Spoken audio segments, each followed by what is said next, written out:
So for those that I haven't met yet, my name is Kevin Medina, and I'm one of the co-organizers of this event.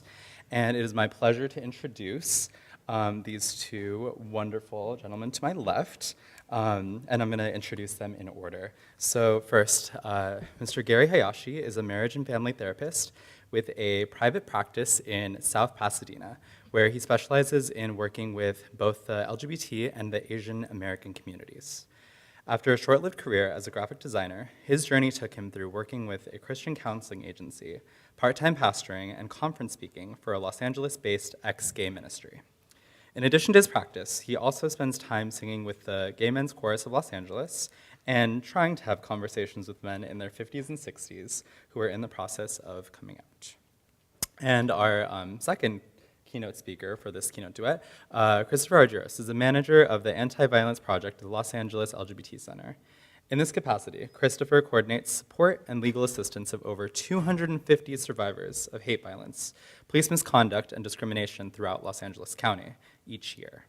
He works to end anti-LGBTQ violence through education, media, and community engagement, and has trained over 600 law enforcement officers and prosecutors. Christopher previously worked as a statewide community organizer with the Empire State Pride Agenda, where he led a dynamic campaign and raised unprecedented support for the Gender Expression Non-Discrimination Act. Christopher was a key player in significant policy changes to improve the lives of transgender New Yorkers, including a new policy allowing transgender people to amend their birth certificates. Christopher co-founded the Transgender Health Subcommittee within the New York State LGBT Health and Human Services Network, which was instrumental in ending the ban on transition-related care in New York's Medicaid rules. Christopher's work is motivated by the core belief that freedom of gender identity and expression is an essential human right. He is a proud AmeriCorps alumni, graduate of Vassar College, and holds a JD with honors from the University of Connecticut School of Law. So, without further ado, let's get started.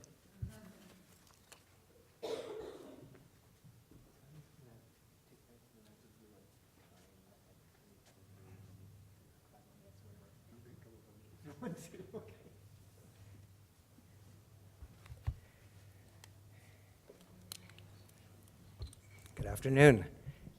Are you awake? I'm not so sure. Okay, this is going to be really interesting because when I inquired about this, I was told, around 45 minutes. And so I sort of prepared some loose notes for around 45 minutes, and now it's 25. So this is the condensed version. He keeps saying I can go over, but I know he doesn't mean it. Okay, so I really have to get this straight first. This is just the one thing we have to get straight before we get started. I am not George Takei. And you laugh, but in the last 2 years, no less than 45 different individuals on airplanes, on trains, at a leather circuit party will walk up to me and say, "You're him, aren't you?" And I'm like, who? And then they give me that look. And it has happened with alarming frequency since a couple of years ago. So if you don't believe me, come up to me later. I will show you the picture that I actually took with George 3 weeks ago backstage at Allegiance on Broadway in New York, just to prove we don't look alike. And every time I show someone that picture, they go, "Guy, you really look like him." So, okay, but that's not why we're here. In 1977, I left a Los Angeles-based ex-gay ministry after being with them for 7 years. And at that time, in my mind, I left for two particular reasons. One, I had been dating a woman in Northern California for 6 months, and we went to go see her favorite musical, which is Phantom of the Opera, in downtown San Francisco. And we're walking down downtown San Francisco, and we're holding hands, and I'm cruising the guys walking by. And it was clear to me that after 7 years, and after buying into this program, that I could actually change my sexual orientation. It was all a crock.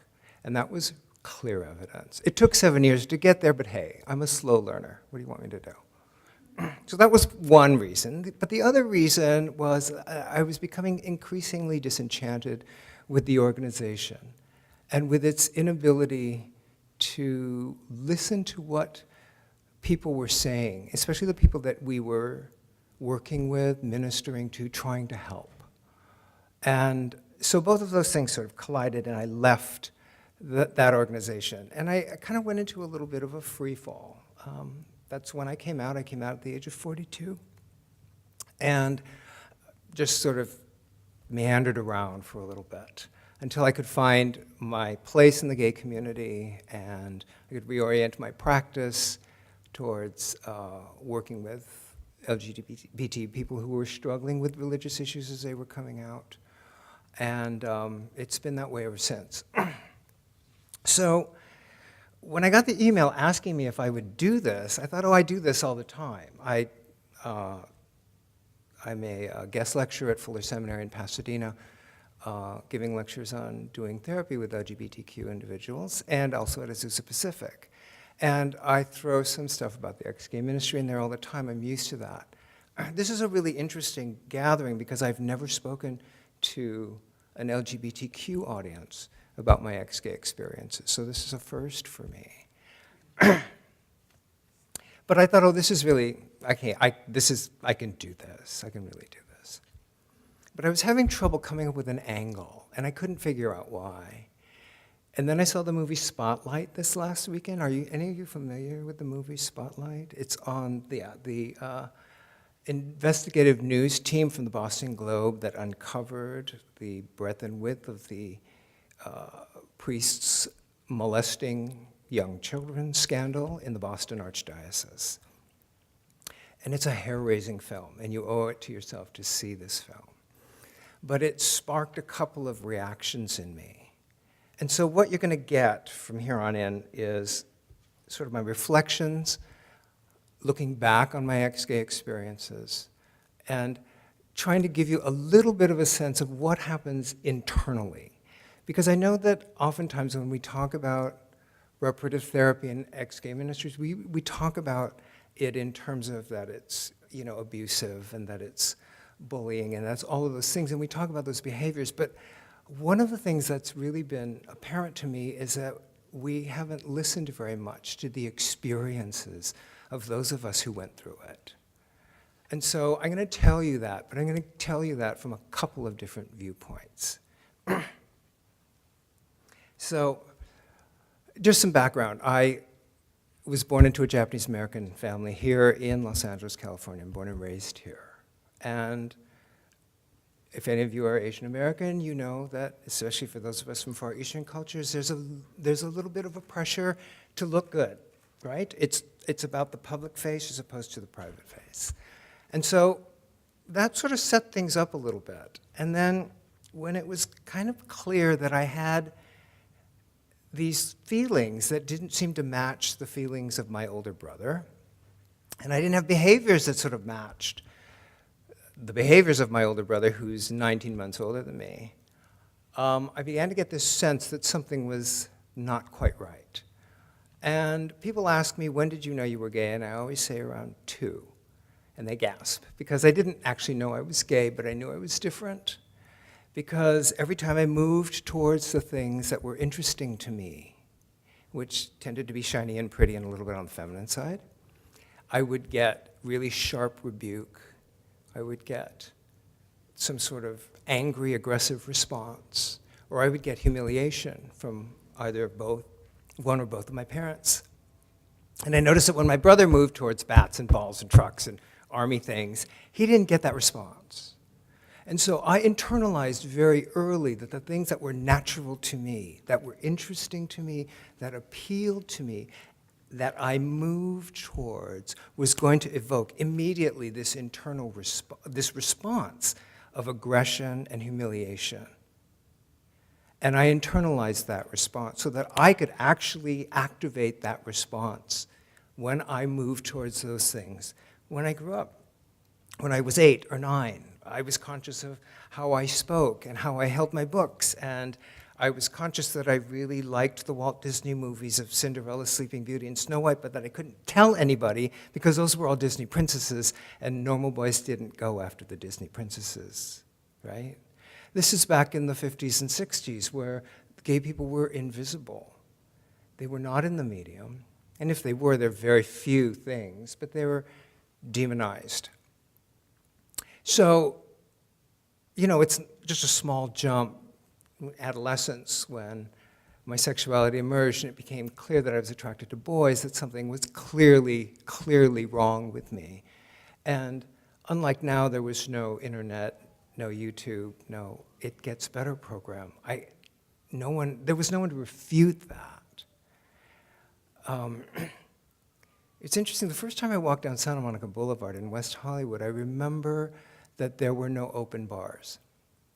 None. That all the bars, you know how it's, for those of you who go to West Hollywood, it's open, it's out on the street, there's outdoor seating, and you can, whatever. It wasn't that way. It was completely walled off. There were no signs over the doors. There were no windows to look at.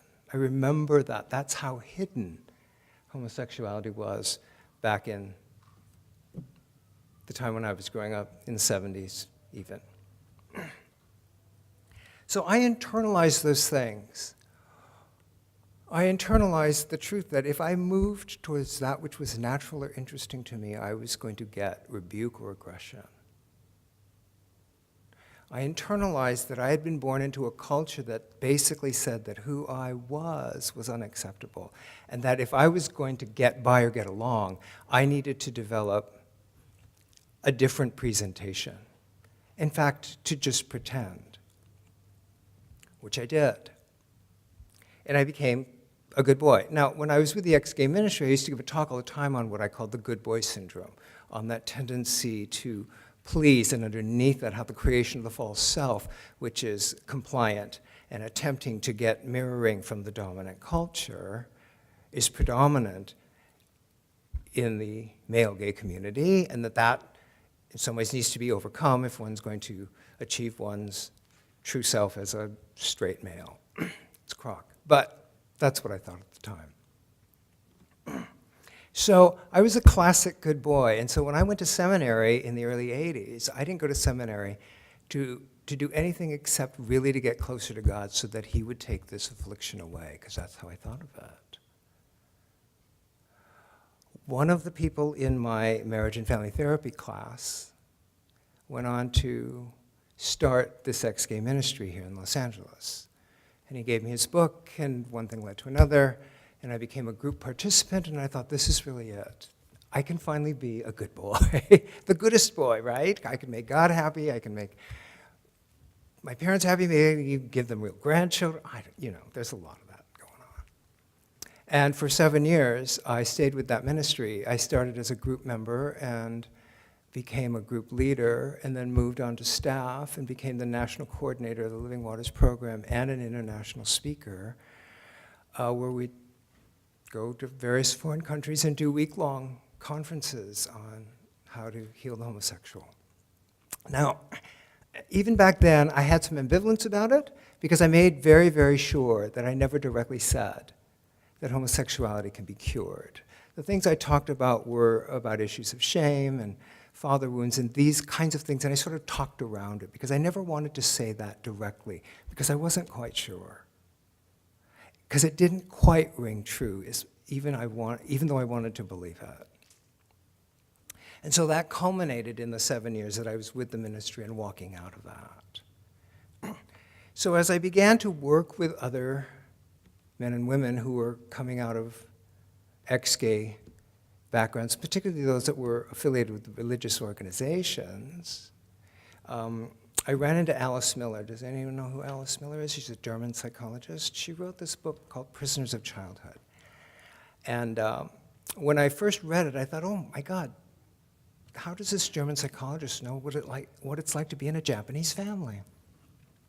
But what she basically talks about is how when a child is raised with parents whose narcissistic fulfillment isn't complete. And so they look to the child to mirror them as opposed to mirroring the child. How the child takes that function on as the mirror. And they believe that their goodness comes from how well they mirror the demanding object, and they become who they are expected to be. And so I've taken that, and I use that in my work with people who come through the ex-gay ministry, because the thing that I find that's the most prevalent, the harm that's done, is so deep that most of the men and women who come to work with me don't really have any idea how they really feel about things. They only know how to generate feelings that they know I want to hear. They are so used to being the mirror for the demanding object, and that they experience that as their real selves, that when their real self emerges, as in a same-sex attraction or the desire to do something that's not gender appropriate in any way, that internalized aggression comes back at them. And all they can do is generate shame and shut down. And working through that is a lot more difficult than just saying, you just need to come out. Because what happens with almost all of them is they transfer the demanding object onto the gay community, or onto the person who's really urging them to come out. And they will then adopt the behaviors that they think all gay people must. Like I have a client who went to gay bars for about 2 years, because that's what gay people do. And he finally decided after 2.5 years that he actually didn't like going to bars. And he felt sort of bad about it, because it's like, that's not being a very good gay, right? But he was finally able to put it together, right? That being gay isn't about another set of demands that you have to meet in order to qualify. That being gay means you get to move towards your authentic self, and you get to make these declarations, and you can maybe even expect that other people will honor them rather than shame them. And this is the damage that I've actually found when I'm working with people coming through. So I see this movie, right?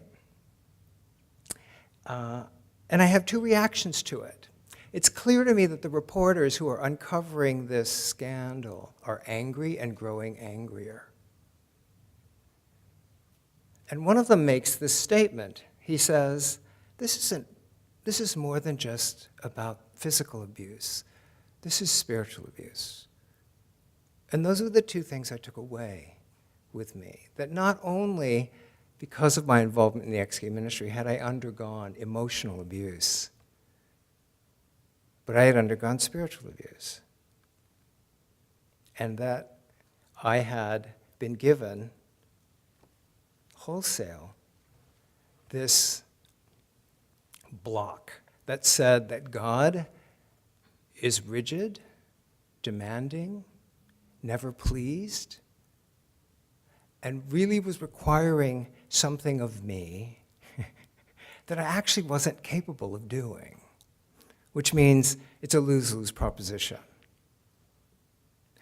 And one of the things I'm really resentful about now in terms of the ex-gay ministry is they took something that's holy and mysterious and capricious and uncontrollable and presented God to me as monolithic and rigid and not interested in what I felt or what my experience was. And that, to me, is at the heart of the worst kind of spiritual abuse, when you misrepresent your deity or your higher power as someone who is not open, who does not care, who does not listen, and who only demands. So the dangers of the ex-gay ministry became clearer to me, right, as I sort of explored that idea and as I work with the guys, mostly the guys that I work with, in coming out of that situation. But the other issue that the movie brought up was I noticed the reporters were getting increasingly angry, and I noticed I didn't have anger. And after I came out of the ex-gay ministry, I did one magazine interview where I talked about it, but I was very diplomatic about what I said. And that as I've talked about the ex-gay ministry for the last, I don't know, it's been almost 20 years now, I'm rarely angry about it. And I started to ask myself this last week, how come I'm not angry about it? Where's the anger? This was done to me. How come I'm not angry about it? And I realized last night, this is very fresh, but I realized last night that I'm not angry about it because if I'm going to be angry about it, I have to fully embrace the fact that I was a victim of it. But I wasn't just a willing participant. I was an adult. I consented to this. I was a willing adult. But more than that, I was also a perpetuator. And living in that conundrum, where one is both the victim and the perpetrator, has become sort of an untenable issue for me. And so I couldn't find my anger. And so what I did is I went to Alan Chambers. Do you know who Alan Chambers is? He was the head of Exodus International. Are you familiar with that? That was sort of an umbrella ex-gay ministry. And about a year and a half ago, 2 years ago, he shut the ministry down. And he issued this apology to all of the people that the ministry had touched. And I went back on the internet and I read that apology. And it struck me very deeply. But the thing that I noted the most is it didn't go far enough. He kept holding on to the good that Exodus had done as sort of a way of, and saying, you know, I didn't intend to hurt anyone, but I did. And I could do the same thing, but I'm going to say it wasn't my intention to hurt anyone either, but it was my intention to shore up a flagging sense of self-esteem and use this ministry as a way of feeling better about myself and give me an identity that I was more comfortable with instead of doing the work of coming out and embracing an authentic self.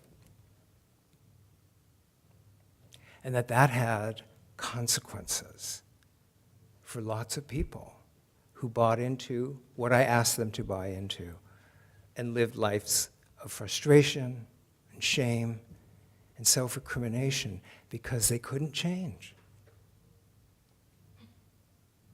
So I'm standing here now, I gotta tell you, going through a process. It's been a really interesting week, folks. Going through this process and trying to reclaim more of my own specific truth. And I realized that the reason that's been so hard for me is, even though I've come out of the ex-gay ministry, I don't know too many people who want to hear the whole story. But there's a whole story. And that those of us who were in the ministry as perpetrators were also victimized. And so I can say now, in an unqualified manner, these types of organizations need to be shut down because they victimize everybody, every single person. They perpetuate for the perpetuators that there's a way that they can achieve a kind of grandiose goodness based on the people they help and that they're doing God's work. And they victimize the victims by setting up a system that they cannot win. And it's got to stop. Because not only are our kids killing themselves, not only does it produce young adults who can't develop the resources to self-determine. You know, one of the things I really love now, like I didn't envision this when I was like in my 20s and stuff, but there's so many letters, LGBTQIAA, and so on and so forth. And like, you get to choose. You can be queer instead of gay. You can be trans instead of bi. You can be a little bi. You get to self-determine in the specifics of who you are. And so I got some of my anger back this week. And I want to see these things eliminated, not because they offend my religious sensibilities, but because they benefit nobody, absolutely no one. So I'm not really into the happy ending thing, but there is redemption. In the last 5 years, I've had 2, 3, maybe 4 guys. One is a 62-year-old grandfather of 5 who was in the ex-gay ministry with me. One is a 55-year-old, very compliant good boy who had never had a real gay experience. And they've both come to me, these guys, and 2 or 3 or 4 others like them, because they went through the ex-gay stuff, and they're just coming out now. And they're leaving marriages and houses and lives and grandchildren. And they're in a free fall. And they come to me, you know, the first thing they say to me is, "You did it. How did you do it?" And I get to do it right. I don't get to tell them this is how you do it, because that would be perpetuating the same dynamic, right? There's a right way to come out when you're in your 50s and 60s, and this is how you do it. I don't want to do that. And so I get to do the one thing I never did back then. I get to listen hard. And I get to ask them to tell me more. My friend Bob and I talk about his sexual experiences all the time. I think he's sort of delighted by it because he's never been able to talk about them with anybody before. And we just go back and forth, because, honey, I got them too. You're laughing.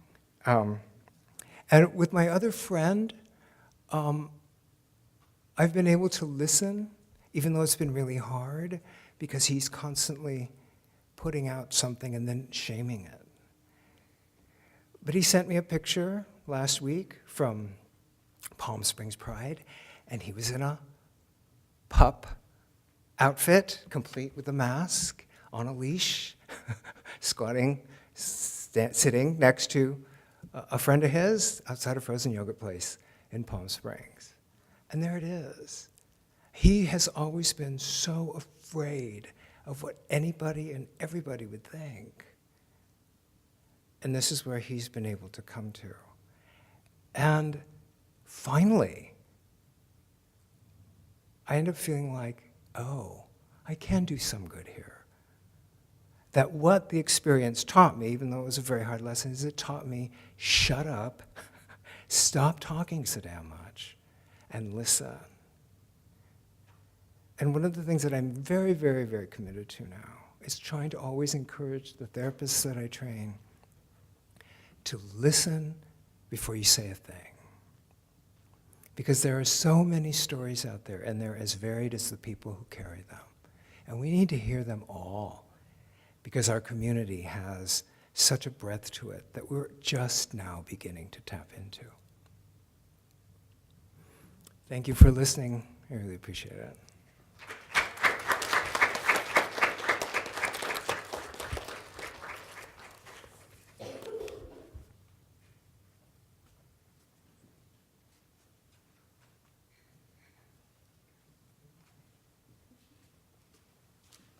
Good afternoon. Thank you for having me. And I have to admit that as a practitioner and not as an academic, I was really surprised to be invited to speak at this conference. And I was also delighted, and I'm honored to be here. So I really appreciate, I think it speaks a lot to the organizers that they've invited 2 providers to keynote this conference. And over the past 2 years, I've been working directly with survivors of hate violence. As Kevin mentioned in my bio, I oversee the Anti-Violence Project, which provides services to hundreds of victims, survivors, every year. And from this experience, I've seen firsthand the application of the laws and the policies that we've created to address hate violence, legislation that the LGBT movement fought very hard to win. So first and foremost, since I'm going to talk about hate violence, I want to put some parameters on this so that we all understand kind of what I mean when I say hate violence. And I think of hate violence as the type of violence that is interpersonal, non-institutional, and is really seeking to rid society of queerness, queer people, and other minorities. And our answer to this problem of hate violence was to create hate crimes laws. I'm sure that we're all probably pretty familiar with that. Our answer to it was to look to the criminal justice system. In California, we actually have a very long history of hate crimes laws. We were the first state to pass hate crimes laws that would cover queer people 30 years ago. So we have 30 years of experience with hate crimes laws here. And the federal government in 2009 passed the James Byrd Matthew Shepard Act, which was the federal hate crimes law, so only 6 years ago. And simply put, what I'm going to talk about today is the fact that these laws are not working, and I see them not working every day. They're not working to prevent violence, they're not working to reduce violence, and I believe that our reliance on these laws are actually harming us as a community. And first of all, as a lawyer, I should also probably stop here and make a little disclaimer that these are my personal views. These are not the views of the Los Angeles LGBT Center, my employer. So I think that this is an especially dangerous approach, our hate crimes laws and our reliance on them for people of color, for people who are low income. So I'm going to paint a picture with a few stories from survivors, people that I've worked with who have also given me permission to share their story under, of course, aliases. And these aren't the stories that have shown up in the news or anything like that. They wouldn't show up in the news, but they're the type of the violent incidents that happen regularly here in LA. And I hope that these stories are going to shed light on the problem of hate crimes laws and this system that we really fought hard for as a movement. And then I'm going to challenge us to rethink hate violence and how do we address this as a community. I think that we need to rethink our engagement with the criminal justice system and our reliance on the criminal justice system to solve this problem of hate violence. And I'm going to suggest that there are also parallels here. There are lessons to be learned from our 30 years of hate crimes legislation, and we can apply these lessons of these failings, really, as we tackle other forms of violence, institutional violence, violence perpetrated in particular by the mental health profession, which is a big part of the topic of the conference here today. But first and foremost, I'm going to say one word about words. There are very few Greek male traditions that I prefer to carry on as a radical queer trans feminist, but one is the love of words and the pride in the origins, the Greek origins of the English language and civilization and basically everything else. So I wouldn't be a good Greek queer trans feminist son if I didn't point out the origin of the word that's kind of at the heart of this conference, which is phobia. So phobia comes from the Greek word phobos, and phobos, of course, means fear. Now, these days, we use the term phobia in the Diagnostic and Statistical Manual in the mental health profession to describe an anxiety disorder. And the DSM says, a phobia is an anxiety disorder involving a persistent fear of an object, disproportionate to the threat or the danger that's posed by the object, and the person who has the phobia goes to great lengths to avoid that object. So there are really two critical components here, fear and avoidance. So if you have like apophobia, you're going to have a fear of bees, and you're going to avoid bees. If you have lepidopterophobia, which is actually a fear of butterflies, you will avoid butterflies. And that's actually not that funny of a phobia. I have that phobia. Butterflies really freak me out because they're really erratic. Anyway, back to homophobia.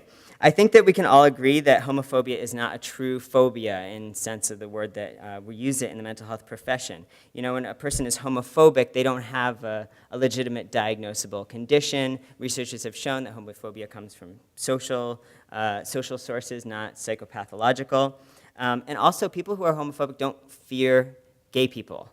Okay, they don't run away from gay people screaming like I do from butterflies, and if they did, we wouldn't have such a problem. You know, we would just assert our queer superpower, and people would scatter. So I'd say that, you know, the deeper the homophobia, the greater the level of aggressive engagement with queer people. Like if you take two of the best-known homophobes, Scott Lively and the Westboro Baptist folks, Scott Lively is so homophobic. He's really dedicated his entire life and his entire career to engaging with gay people and queer people. So rather than an aversion, it's more like an obsession for people who are homophobic. And similarly, like what's Westboro famous for, right? Like they show up at every gay event. You know, they're like They go to more gay events than Cyndi Lauper. So these homophobes really, like, they can't get enough of us, you know? So we hear this in the experience of our clients at AVP also. You know, it never ceases to amaze me the lengths that queerphobic, homophobic, transphobic people will go to engage with queer people, and often violently. So, and that brings me to the story of Camilla. So Camilla is a 50-something-year-old lesbian. She is from Puerto Rico, and she lives in LA. And if I had to describe her gender expression, I've never heard her describe it herself, but I would probably say soft butch. She's small in stature. She's incredibly street smart. She came into our office because her downstairs neighbor was repeatedly harassing her, threatening her, and had recently tried to grab her, had gotten physical. So this neighbor called Camilla a lesbian bitch every time he saw her. And when he grabbed her and tried to pull her into his apartment, he would say things like, "I'm going to show you what a real man feels like." And he didn't really bother anybody else. Camilla was very clear that, like, he was fine with everybody else in the apartment complex, and that she was really his target. And she was his target because she was a Latina lesbian. So now Camilla can't go to or from her apartment without walking by this guy's door. And Camilla said that it got so bad that it was like he had some sort of like sensor that he would hear her coming in or out, and he would open his door and he would scare her and he would threaten her and he would try to grab her and assault her. So Camilla called the police, because that's what people do in these situations, oftentimes. She described exactly what was going on. The officers were courteous. They were actually very sympathetic to her situation every time, but they didn't classify it as hate violence. Instead, they called this a neighbor dispute, and it was a misdemeanor battery. So this has gone on for months, this kind of very dangerous game of cat and mouse. Sometimes the neighbor has been hauled off to jail, only to return the next day emboldened that the system can't stop him, and bragging to the neighbors about all the friends that he made in jail. And a restraining order hasn't even stopped this guy. And so in the most recent incident, just a couple weeks ago, he came to her door wielding a knife, stabbing it into her door, saying that he was going to kill this lesbian bitch. Camilla called the cops. Again, he went to jail for a night, and it's another misdemeanor. And on and on. The cops have come so many times that a gang member last week told Camilla that she really needs to stop calling the cops because it was getting in the way of their activities. Now, a lot of victims like Camilla are told to just move. Why don't you just move? The cops always say, why don't you just move? Why don't you just get out of here? But first of all, have you tried to move in LA? It's like really hard to find an apartment these days in the housing crisis. And also people who are Section 8, people who are low income, I mean, we can't just move. And also, for Camilla, she told me that moving would feel like an injustice. You know, I mean, it would feel like an injustice on top of so many injustices. It would feel like she's letting this guy win.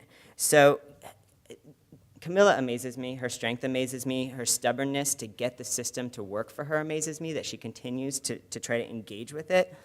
She's a recovering heroin addict. She lived on the street for years, and she has told me that nothing has ever been so hard as the violence that she's experiencing just because of who she is. It's been about 9 months of Camilla living in her house, kind of in her apartment situation, kind of like a prisoner. And despite her resilience, she's definitely starting to really wear down, and she's looking for other places to live. At this point, the prosecutor's office is considering maybe charges for the misdemeanor. We're trying to get them to bring hate crimes charges. Camilla actually says, and this is what I hear from so many survivors, that she doesn't care if this guy goes to jail. You know, as a former addict, she knows that what this guy really needs is recovery, help with his addiction, and help with his anger. You know, at this point, she just wants him to get away from her. She's more concerned with peace than with punishment. And in a lot of ways, her story isn't unique. The most recent Los Angeles hate crimes report showed that 1/3 of hate violence is occurring in residences. It's occurring where we live. At the Anti-Violence Project, almost half of the people that call us, 45%, are experiencing violence where they live, at home, where we should be most safe. You know, we get these calls almost every day of people being harassed, threatened, or even being attacked where they live. And it kind of makes sense that of all the places where anti-gay or anti-trans sentiments could come out, where we live, we would be most vulnerable because it's very hard to hide from your neighbors who you live with, who comes over, who your guests are, if you have social services. Neighbors are very hard to avoid. There's constant interaction, and with this constant interaction and proximity, things escalate when there's homophobia or transphobia. So not only is hate violence in housing very prevalent, Camilla's story also shows that our current way of addressing this through the criminal justice system is very ineffective. We simply don't have a system in place that adequately can protect victims and also rehabilitate offenders. Also, as in Camilla's situation, law enforcement does not recognize hate violence. It's very, very common. It's simply described as a neighbor dispute. There's oftentimes an admonishment like, why don't you two just get along? And we saw this happen also on the national stage earlier this year when the 3 students, Muslim students, were killed in North Carolina by a neighbor. And the community said this is a hate crime, this is hate violence. And law enforcement responded by trying to simply, say, oh, this is a dispute over parking, right? So of all the police reports that come across my desk, 35% get it right. Like 35% are actually capturing hate violence as hate crimes, which means that law enforcement are missing 65% of the time. And many of the survivors that I work with are the strongest people I've ever met. But I see time and time again that the criminal justice system is rendering queer victims, queer survivors like Camilla, powerless and unheard. And that's a horrible feeling for a survivor, to not be heard. Survivors are at the whim of police and prosecutors if the police decide not to pursue, if they don't believe the victim, if they believe that there are greater priorities, if the prosecutors don't think that this victim is going to be able to convince a jury. There's really nothing that a victim can do to change that. Many times, even our advocacy, even our zealous advocacy, cannot get past these gatekeepers. So it really becomes, when we call on the criminal justice system, it becomes out of our hands and into the hands of this very biased system. So we really need to reimagine a system that gives survivors more agency and more power. And when we listen to survivors, we really learn the pitfalls of all this legislation that we've created that relies on these existing structures and these existing institutions that have been sites of violence against our community to now save and protect us. And in this way, the criminal justice system is kind of like the medical system. Both are historically the source and the site of violence against queer people, and laws have criminalized gay people through our dress, through outlawing our dress, our sexual behaviors, our gatherings, and law enforcement culture was intensely and is intensely homophobic. And similarly, the mental health profession has been an engine and a source of institutionally sanctioned violence throughout the centuries. Or for a century at least, I should say, and queers were labeled mentally disordered, perverted, and this legitimated all sorts of violence against us. So these systems and the associated institutions that were not that long ago very explicitly and violently oppressing and suppressing us, we're now turning to for protection, for legitimization, and for security. And victims of hate violence, as I certainly experience every day, are regularly disappointed by this system, or worse, they're harmed. So Jorge was walking to his car, another client that we had. He was walking to his car with his friend from a gay club late at night in a neighborhood not far from here that's known to be very gay-friendly, when he was attacked by a group of men. Jorge was told to go back to his country. He was called faggot numerous times as he was being attacked, and when a passerby started yelling, the group that was attacking him ran off. So Jorge came into our office. He said that he explained that he wasn't sure what to do at that point. He was hurt, and he felt a little bit embarrassed, and he did what felt natural to him, which was that he went home. So the next morning, though, he decided to report to law enforcement, and he went to the local law enforcement agency, and he told the deputy the whole story in detail. He told him, I was beat up, I think it's because I was gay, here's what they were saying, it's probably also because I'm Latino. And when he got back the copy from of the police report, it had wiped clean any hate motivation. There was no indication of xenophobia, no indication of the homophobic remarks. There was no hate crime. There weren't even witness statements. So, in fact, this report insinuated that Jorge was to blame, at least in part to blame, because the report falsely stated that he had gotten into an argument with the attackers. So Jorge knew that those attackers would probably never get caught, and that wasn't really the point for him. He wanted this attack to be documented. He wanted law enforcement to know about it. He thought maybe he could help, to prevent future attacks. He was worried about other gay people in the neighborhood. And he was really traumatized from the attack, as all of our clients are. But he said that it was even more hurtful that the truth was being covered up and that he felt like he couldn't really do anything about this. And we tried to have the police report amended, of course, to accurately state what happened, but again, we could not break through these gatekeepers. We were unsuccessful. As the largest LGBT organization in the world, we were unsuccessful. So many of our clients that come into the LGBT Center, they're describing acts of violence where it's like so clear that the motivation is homophobic or is based on hatred or bias around gender expression or gender identity or race or a combination of those factors. Like most of us listening to these stories, we would have like no doubt that there was some homophobic, transphobic, racist motivations. But so many of these reports come back washed clean. And we hear about this underreporting of hate crimes, and the FBI says, well, hate crimes are underreported because people are scared of the police and they don't report. So again, victims are blamed for the dysfunction in the system. And it's actually, that's actually not my experience at the Anti-Violence Project. I mean, yes, a lot of people are definitely, queer people especially, are rightfully scared of the police and freaked out by law enforcement, especially queer people of color and immigrants, but most of our clients have reported or they want to report. Even those who express a lack of confidence in the system and who distrust the system still want to report violence to the police. And they want to report violence to the police because there's really a lot of times there's nowhere else to go. There's nowhere else to go for safety. They report because they're scared, because they're injured. They just don't have anywhere else to turn. We don't have any alternative system. Additionally, these police reports are actually really important. When you get a police report, it's a legal documentation of a violent incident. It can help you get a restraining order. It can help you in a civil lawsuit.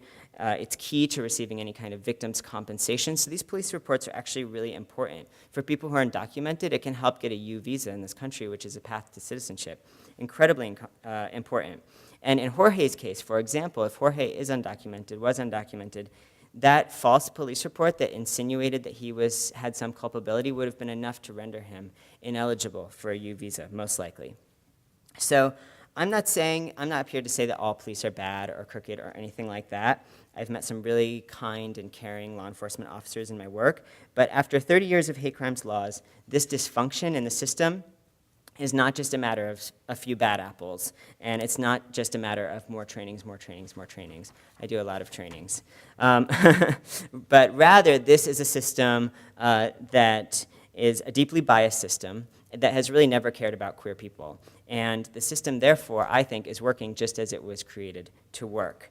Beyond bias, if you think about it, the resistance to classifying hate violence as hate crimes really makes a lot of sense economically and politically in a capitalist system. I mean, municipalities have no incentive to document hate crimes. In fact, they have an incentive to overlook or to undercount hate crimes because no neighborhood wants to be known as a hate crimes capital, especially neighborhoods where gay people do business and spend money. So that brings me to the last story from a survivor of Andrea. She's a young, butch, Latina, lesbian-identified woman. And she was walking with her friend to her car, with her friend to their car from a gay bar, also again, when a loud, belligerent man in a group of people hanging out at a restaurant started to yell at her. And as she actually had to walk closer to him, she said, because her car was kind of near him. And so as she got closer, he started to come at her, and he was calling her a faggot repeatedly. And he got closer and closer, and eventually he started swinging at her. And she tried to cover her head, and he did get a couple blows in, and she said that she was kind of temporarily blinded and discombobulated, we'll just say. She kind of lost track of what was going on around her. But when she regained herself and regained her vision, she said that she saw that the guy was on the ground and a stranger was standing over him. And she heard somebody say that the cops were coming in. It started to get really frenzied, she said, so they got in the car, which was right there, and they drove away to Andrea's house.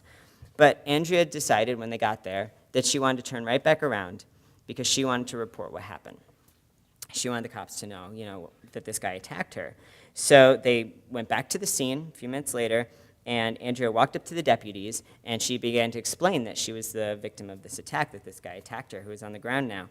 And the first thing that the victim said to her, the first thing that the deputy said to her was, "Don't try to turn this into a hate crime." So Andrea told me at this point, the deputy clearly did not, want to or care to hear her statement or what happened to her, but she gave all of her information anyway because she really wanted this to be pursued and followed up. She was bleeding from her ear. She was not offered medical attention even though the paramedics were treating this guy who attacked her. So she immediately went to the hospital, naturally. And before she had even gotten in to see a doctor, the deputies called her and they said, "Okay, we want to talk to you, we want to follow up." So she said, "Well, I'm at the hospital." They show up at the hospital and they arrested her. So remember how I mentioned that there was a stranger standing over the guy that attacked her? We'll just call that stranger the rescuer. So it turns out that this stranger, this guy, had physically thrown the attacker off of her in an attempt he saved her. I mean, he helped her. She probably would have had much greater injuries had this guy not stepped in. But the deputies said that what they heard was that Andrea drove him away from the scene, the rescuer, that the rescuer got in her car and they drove away. So Andrea had aided and abetted in an assault. Okay, so Andrea had not even fought back in self-defense, but all you need is a twist of these facts and a twist of the law, and she was arrested. And LGBTQ people, and in particular LGBTQ people of color, are far more likely to be wrongly arrested. This is not the only client that this has happened to. Her decision to return to the scene, to report, to trust the criminal justice system harmed her in many ways. She was held in jail overnight. Even though she was injured, she did not get medical attention. She didn't have access to her regular medications, and her family, of course, wanted to get her out of there, so they lost $2,000 in posting bail. Andrea wasn't eligible for any victim's compensation because she was arrested. She was delayed for months in getting a new job because she works in the mental health profession, and this showed up on a background check, her arrest. And her charges were dropped, but the charges against the attacker were dropped also. So in terms of the deeper impact on Andrea's life, I mean, she has lost all faith in the criminal justice system and is now really freaked out, understandably, by law enforcement. So we help, you're probably wondering, well, can't we do something about this? I mean, we help people like Andrea file complaints against law enforcement. We do that all the time. But the internal complaint process so far really proves to be fruitless. And it is incredibly expensive to sue a police department, and police departments know that. So this kind of all places me in a daily paradox in my work, because on the one hand, I'm like advocating with law enforcement, and I'm doing trainings for law enforcement, and I'm advocating on behalf of my clients of hate violence, like that they be understood, that they be heard, that things be pursued, properly reported, etc. But on the other hand, I just know that this system we have is failing for a reason. It's failing because it's the wrong system. And as we advocate around for conversion therapy, for example, to be made illegal, the mental health profession, I think, should also be similarly scrutinized as a system that has been built on the suppression of queer people and other forms of difference. The American Psychiatric Association has begun to soften, for example, its pathologization of gender diversity, no longer classifying trans people as disordered, but I ask, are there other ways that the medical institutions are maintaining our compulsory gender binarism? Other less visible ways, perhaps. Trans people at this point are forced to fit into a particular diagnosis to access care. Care is laid out in a roadmap. It's kind of a one-size-fits-all process of medical stages. There's a set of hoops for us to jump through. And there's little room for gender nonconformity. So before we really wholeheartedly rely on the mental health system to validate us. I think that we need to be asking ourselves and asking ourselves as a community, is this really just a more insidious version of some sort of conversion therapy fitting us all into male to female or female to male? At this point, I've only had one client who had hate crimes charges pursued, and that was an attempted murder case. When a hate crimes charge is brought, it makes the trial much more complicated, and the survivor is subjected to really being scrutinized. And just this last month, something unprecedented happened in Washington state. Prosecutors there decided to drop hate crimes charges against two men who viciously beat up a transgender woman because they didn't want to subject the victim to the prosecutorial process because she is a transgender woman. So the victim, in a news report that I read about this, the victim said the prosecutors explained this to her. And her quote was, "I would have been dragged through the mud, and they wanted to make sure that what happened wasn't going to hurt my life." So now, hate crimes charges are not being brought to protect the victim. And I think that this, right now, at this moment, this is a perfect example of why we should really mark the end of our reliance on hate crimes laws. In the incredibly rare case that there is a conviction in a hate crimes case, the punishment is often enhanced, and offenders are sentenced to longer incarceration, which means that people are put into the US prison system for longer, which is one of the most violent, segregated, homophobic settings that you could possibly put a person. And so is this really the place where we think that we're going to rehabilitate queerphobic people? So I ask all of you, is this really what we envisioned when we advocated for hate crimes laws? So it's time for a different approach. As a community, it's time that we rethink our criminalization of hate, and the way that we respond to hate violence really says a lot about our society. And I wonder, what if we approached violence in the true spirit of Matthew Shepard, as described by his mother, Judy Shepard, who said Matthew's legacy is not about hate. Matthew's legacy is about understanding. It's about compassion, acceptance, and love. And so what would that look like, if we addressed hate violence through love? And I've been thinking about our need for a different approach, because we're really in a critical moment as a movement. As many of you probably know, this year we've seen the highest documented number of murders against transgender people in this country in history. We are in what Laverne Cox has described as a state of emergency. So if we're going to end hate violence, I think that we really need to cultivate a strong message of love and compassion. And so how do we do that? Well, first, I think that we really need to feel love and compassion. I think that we need to feel love and compassion for those around us, for our community members, and also even for those who hate us. As Cornel West has said, you can't lead the people if you don't love the people. You can't save the people if you don't serve the people. And before I started working with survivors of violence, I'd say that I really cared deeply about principles. I cared deeply about fairness and justice and equality and freedom and all of that. And I kind of saw hate crimes laws as like a really smart strategic move for the trans community, because this is how we could get gender identity into legislation. It was kind of an easy way to get gender identity into legislation, and so it was like it opened a door there politically. But I was all politics and principles, really, before I started working directly with community members. I was kind of like all up here, and not so much in here. So today, I'd remind you all to care not just about principles and not just about politics, but also about people. I'm going to ask you to care about the person who's next to you, to your right, to your left, the person who's 10 feet away from you, for us to all really care and show that we care and that we love one another, because we all have a part to play in this. And as with so many societal ills, there's no evidence that we're solving the problem of hate violence through punishment. The criminal justice system is not the place to promote understanding or empathy that's needed to uproot the causes of violence. It's not the place to address prejudice, ignorance, untreated trauma, mental health issues, anti-LGBT interpretations of religious tenets. So I ask all of you to really continue to think about in the work that you're doing, how do we as queer people and as allies, as community, how do we care about each other? How do we suffer, because we suffer together, and how do we keep each other safe? And how do we make policies, that promote this and that don't get in the way of this? Where would our funding priorities be? What would a system look like if we came from a place of love and compassion?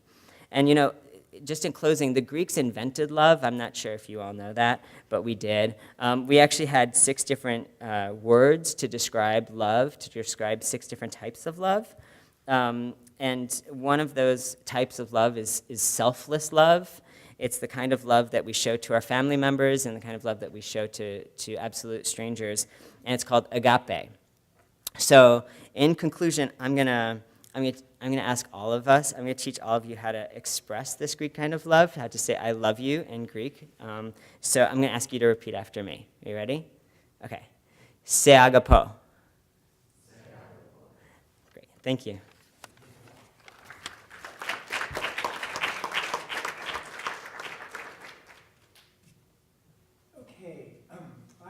Thank you to both of you for allowing us to listen, and to everyone actually for the whole day to listening to each other. I have questions for you, but I think I'd rather open it up to the audience and see what you'd like to discuss. Before I do that, I just want to really quickly say, I think one of the intents of this particular lineup was because we wanted to show that there was circulation among the university and the community, that people are actually, a lot of people who work in the university, like I used to work at the LGBT Center for 3 years, so a lot of us have those kinds of connections, and a lot of you are also activists of one kind and are also doing university work, and those things are often imbricated in different kinds of ways. So I think this is a really useful kind of starting point to think about how these two worlds kind of come together, because the university is also a site of community. So I just want to see who might have a question to start off with, and if not, then I'll just kind of ask one, but go, is anyone? Yeah. So firstly, I want to appreciate both of you. It's really wonderful to hear. My question is for Christopher. I think you touched on so many important things. My mind is still spinning from your recent speech, but the first thing that came out to me, and I understand that it was really kind of a query, but I want to know, what do you think is the system? How can we address hate crimes, hate violence with love? Do you think it's through like a policy amendment, or because it's clear that the system isn't working? And so I want to know, what have your thoughts been about how to address that? Can I just ask, do I need to repeat the question for the mic, or is it? Okay. So the question is, how can we address, I'm just going to truncate it, sorry. How can we address hate crimes with love, since you were starting to talk about that? Is this on? Can you hear me? Yeah? Okay. Well, first of all, I'm not going to suggest that we just completely scrap hate crimes laws altogether, but that we don't rely on them as the only option. We don't rely on the criminal justice system as the only option. And because I am a reformist as well, so part of me, part of me wants to scrap it, another part of me continues to say, no, we just need to keep working and keep reforming the system. But I think that in terms of, what have I seen out there as an alternative, I think that part of it is more focused on healing and community-based healing. And another, there's a fantastic, the Audre Lorde Project has a really wonderful project in New York City. It's called the SOS, and I can't remember what exactly SOS stands for in this case, but it's the SOS Project.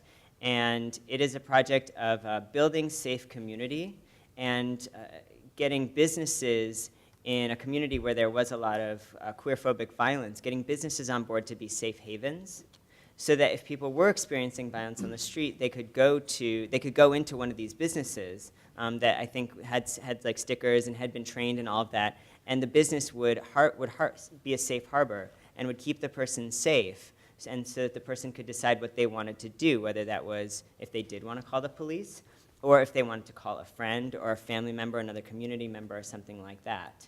In DC, there's been a system, there's kind of an informal system that's been set up of when there is hate violence, there's a response network, a community response network. So I think that thinking outside of the system and having solutions like this that don't rely on the criminal justice system are one thing that we could be looking at. And in LA, we don't really have anything like this, so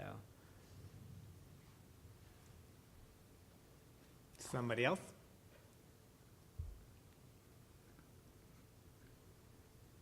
Okay, well, I've got a question actually for both of you.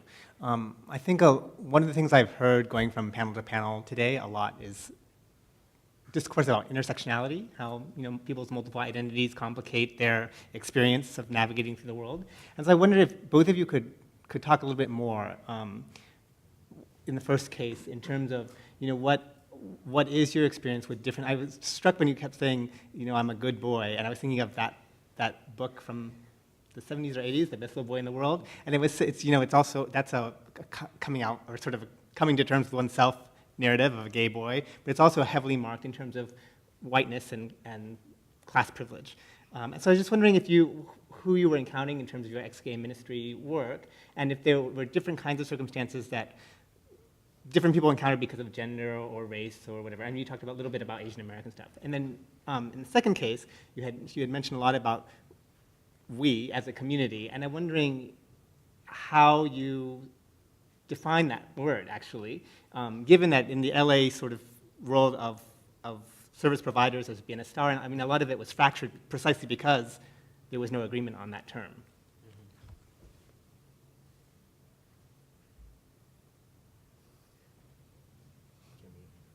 Go ahead.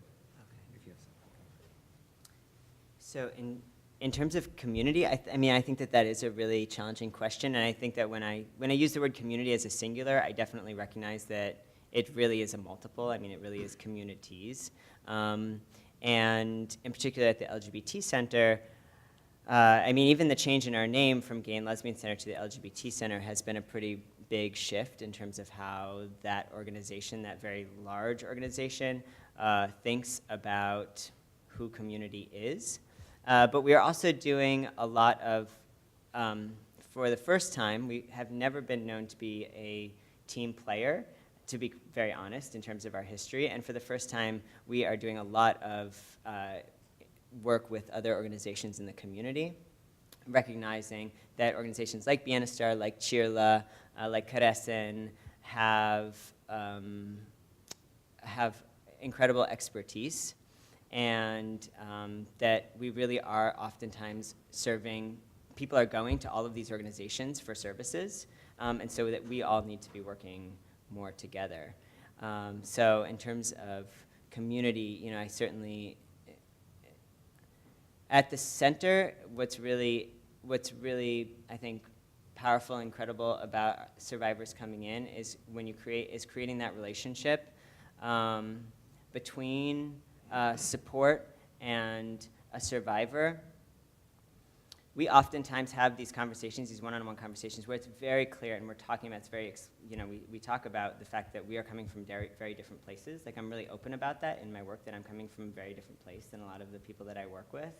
But that survivors oftentimes, we talk about the fact that they're relying on my white privilege to get in the door in a lot of law enforcement cases. And that's like the truth and the reality of it. So I think that a lot of times it's really just being really honest and open and having those conversations, and that we are coming from different communities. But our community is overlapping here in the fact that that people from all communities all over LA are experiencing violence.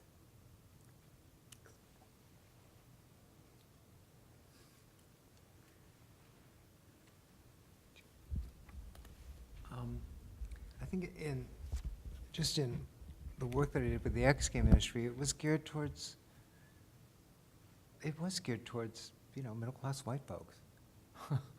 And it didn't take into account how the Latino culture, with its heavy investment in the Catholic Church, would differ, and what it's like being a gay African American. It didn't take those things, or a gay Asian Buddhist. And I think it's a problem, it's just a systemic problem in terms of how we even conceptualize the gay community. I'm a psychotherapist, I'm really big into mirroring. And I'm also with the Gay Men's Chorus.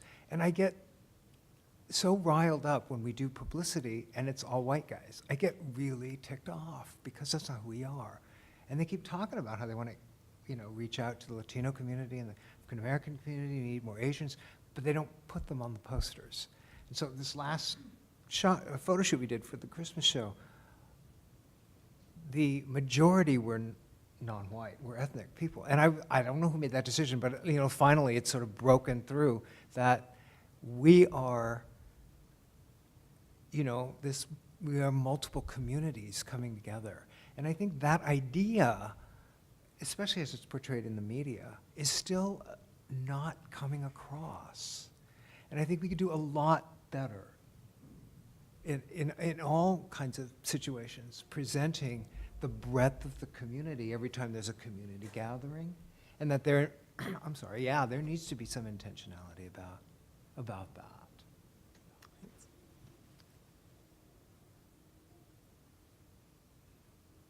People need sugar.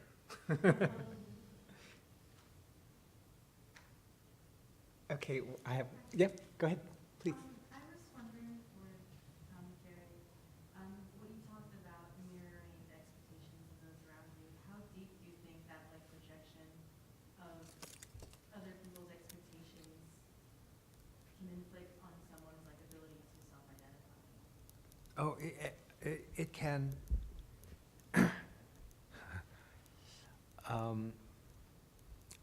This is the thing, right? So in the work that I do with people, allowing people to have whatever processes they have and to go as far as they can go, and to be able to affirm that part of the journey, even though it may seem incomplete to me, has been a really interesting challenge, because obviously I have to then, I just sort of acknowledge that I'm only part of their journey and not the whole thing, right?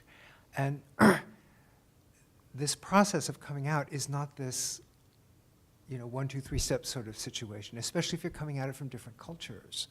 Like, I know several older white men who were engaged in relationships with young Asian men and thought they were life partners until the partner moved back to Korea to get married. And they were shocked. I was just shocked, but they hadn't actually had these conversations about where these relationships were actually going and what it looked like from the Korean person's point of view, right? So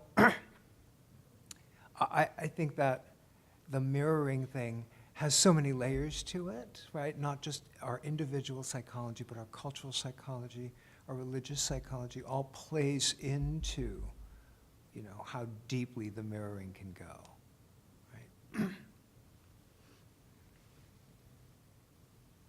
Yep. Another question. This is for Christopher. I'm just interested to hear more about the trainings that you've done, because I have experience in training teachers to make sex education classrooms more LGBTQ inclusive. And so I felt like there was a lot of overlap in resonance in how we can actually make this shift, where we're not just a box that's checked off, but where inclusivity is actually integrated in people and thinking about it intentionally and more deeply. So I'm just wondering about your experiences with training law enforcement and police officers, how you think that's going, and what your kind of reception is. The reception among law enforcement is fairly mixed. They always have to be there. So we trained all of LAPD's jail division this last summer, and we got a lot of resistance from the jail division. We were training specifically on trans cultural competency, for lack of a better word.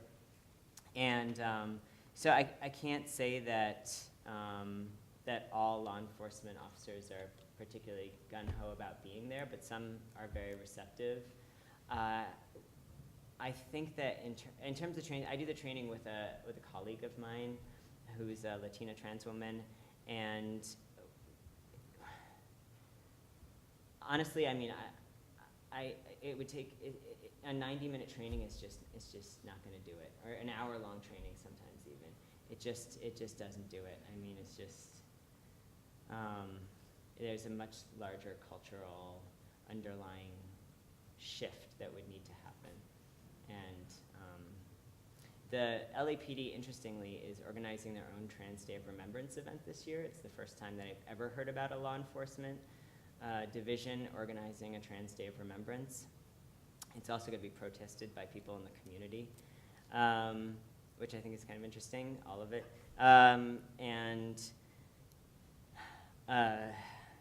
It's LAPD's attempt, LAPD is very much trying to have a positive relationship with the LGBT movement, or community, I should say, especially with the trans community. But for a lot of people in the community, the sense is, this is just misplaced right now, and that law enforcement isn't there yet. They're not there yet. So I can't say that there's been a lot of change over the last 10 years, but I can't say that I think that just a 60-minute or 90-minute training is really making a huge impact, other than, except that LAPD can say that they've been trained, to be really honest. Yeah. That's for Gary. I spent 2.5 years in reparative therapy myself, and I'm a former minister, so I love your stories. So I know the people who I know who have not made the choice to move out of the ex-gay world, right? Who live in this, there's a whole population. There really is this whole world of people, beautiful, loving people, who live in this kind of world of shame, who are not angry at the LGBTQ community at all, more angry at themselves. And I know that it is, the first step is to, perhaps in coming out, is to move away from the reparative story, the self-reparative story and the mirroring.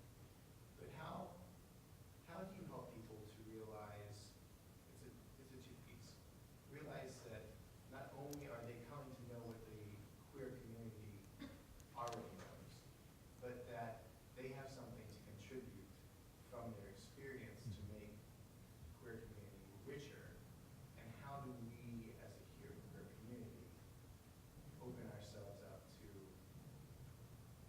the richness that comes from this experience,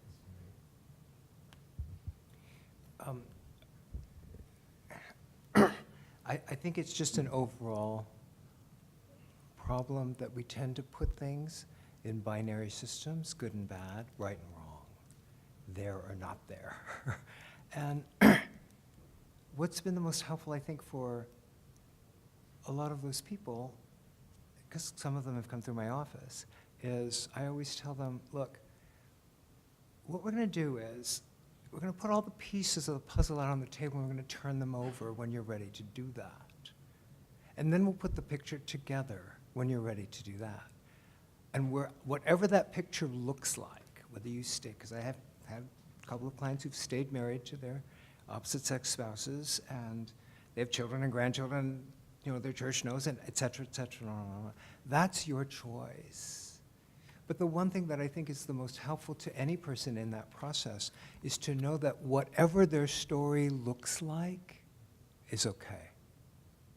And that's a hard thing even for the gay community sometimes if a person doesn't come out all the way, right? That there can be judgment from both sides then, which shuts people down in their shame, and they don't get to tell their story. But the story's the most important part, right?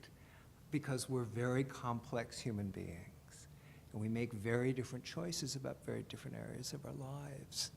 And so that's just my big thing all the way around. We all need to stop talking more, and we all need to learn how to listen to the complexity of the story, because it's much more complex than we're hearing, right? And because, like, those people are used to tamping down the part of the story that Cruz is the cute guy walking by while they're holding hands with their wife kind of thing. Because it's shameful, because it means they're doing it wrong. It means that they're not, whatever it means to them. And those stories don't have that meaning. They just exist.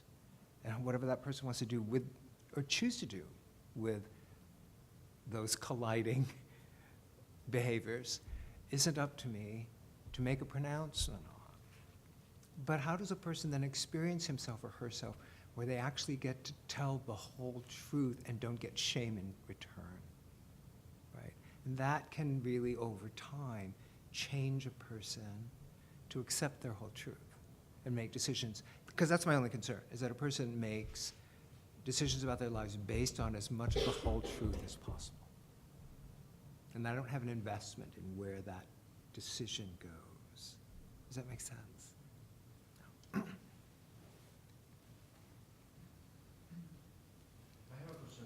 In terms of part of this is also about resistance, and my general question to everyone here is, why are we so ready to accept the sort of shaming and abuse by any church and any religion, really, instead of giving resistance and sort of rejecting that institution as part of our lives? I mean, and also does that advent of gay rights to not get married, people to get married in churches? Like, how does it sort of undermine, are we allowing the abuse of the church because we want to be part of that sort of, I guess, life or sight or something that they have some sort of normalcy? So that's my question, like, what do you guys think? Why allow abuse of the church? Who wants to take that on? I actually have a friend, her name is Wendy Montgomery, and she's a Mormon mother. And when her 13-year-old son came out to her as gay, excuse me? Oh, yeah. It's not on? Okay. I'll talk louder. So when her 13-year-old son came out to her, she went into despair because she loves the Mormon church, and she's been a Mormon all her life. She's married, her whole family, blah, blah, blah. But she also knew, she didn't shy away from this, she also knew that she loved her son to the death, and that she was not going to choose between the church and her son. And that resolve has held all the way up to the Mormon Church's pronouncement last week, where I think Wendy has finally come to the point of no more. No more. I'm not taking this. This is beyond abusive, and I'm resigning from the Mormon Church. So I think that people stay in it oftentimes in an attempt to change it from the inside. Because if all LGBTQ people left the Mormon Church, there wouldn't be much Mormon Church. Right? Yeah, maybe that's true, right? And so I think as far as what's described to me, there is this decision that there's nobody left to tell that story if everybody leaves, because there's no interest in hearing the story unless it's you're one of us sort of thing. I think that's the rationalization for that. Okay, we're just about at time, unless anyone had one last question. Okay, I love that this panel went from criminalization and healing to truth and love, by the way. Thank you very much to both of you, and thank you to all of you. Next, we have, I think, closing remarks. Thanks a lot.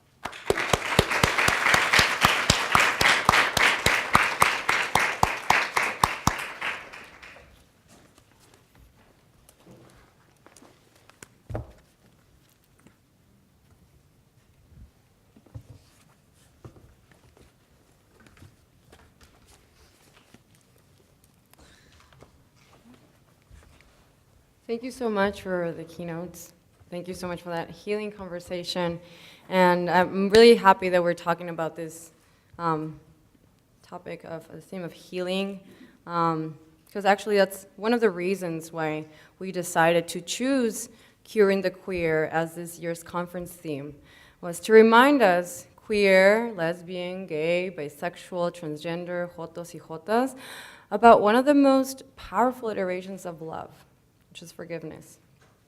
For some of us, today's topic and all of its manifestations may have opened new wounds and reopened old ones. So I would like to share the words of Bell Hooks with you all in the hope that it may prompt the beginning of an ongoing healing process, one that restores the mind, the body, and the soul. And I quote, "For me, forgiveness and compassion are always linked. how do we hold people accountable for wrongdoing and yet at the same time remain in touch with their humanity enough to believe in their capacity to be transformed? So we have come together in the most unlikely of places, spaces, the ivory tower, to come together in dialogue about this very question. And it begins with recognizing the humanity in our differences and allowing these disparate parts of ourselves to be those that unite us in solidarity. We celebrate these diverse and multidisciplinary approaches to these difficult conversations. And we want not only to nurture, but to celebrate these differences as we broaden the landscape of LGBTQ studies. That's why today we are very excited to announce the launch of the first graduate student interdisciplinary journal of LGBTQ studies, Queer Cat's Journal of LGBTQ Studies.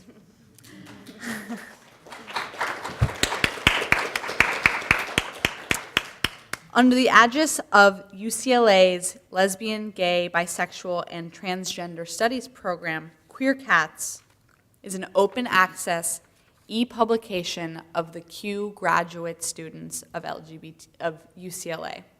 That's us. And Kevin, he's out there. We publish peer and editorial reviewed interdisciplinary LGBTQ research along with the proceedings of our annual graduate student conference. Queer Cats provokes discourse that inspires, expands, and challenges our understanding of LGBTQ issues from the local to the global. And it is our hope that this journal will provide a critical space for queer knowledge production while uniting a multiplicity of scholarly voices in a critical dialogue about the past, present, and future of LGBTQ studies. And just to give a little bit of context, the name Queer Cats commemorates one of the earliest LGBTQ uprisings in the United States. We're talking pre-Stonewall.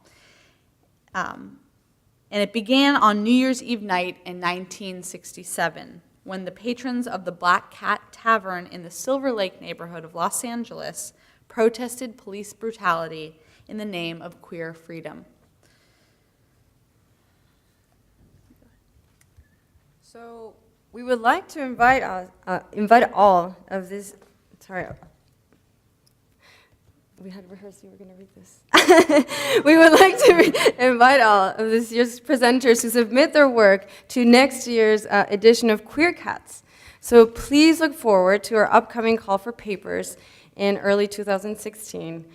But now it's time to celebrate the closing of this fantastic conference and honor our beautifully nerdy and spectacularly queer community. So here's to the path that we have navigated and the journeys that are yet to come. So round of applause for everybody, please. Thank you so much for being here. And here's just a sneak peek of what our e-publication Volume 1 will look like. The cover art, Queer Cats, was made by one of the lecturers here at UCLA, Alma Lopez. She is a Chicana visual artist, so we have her to thank for that remarkably queer, sassy cat. And we will show you a quick peek of the table of contents. And if any of you were here last year, I hope you see some familiar names and paper topics up there. And we will have a sign-up sheet right outside the reception for those of you who would like to be kept in the loop about our call for papers and when this e-publication will go live on eScholarship for downloading. And one more order of business before we all reconvene in the patio, please remember to fill out the surveys that are in your yellow folders that you were given at registration. These are really important for us because we keep wanting to make this conference better and better every year. So thank you so much for your input.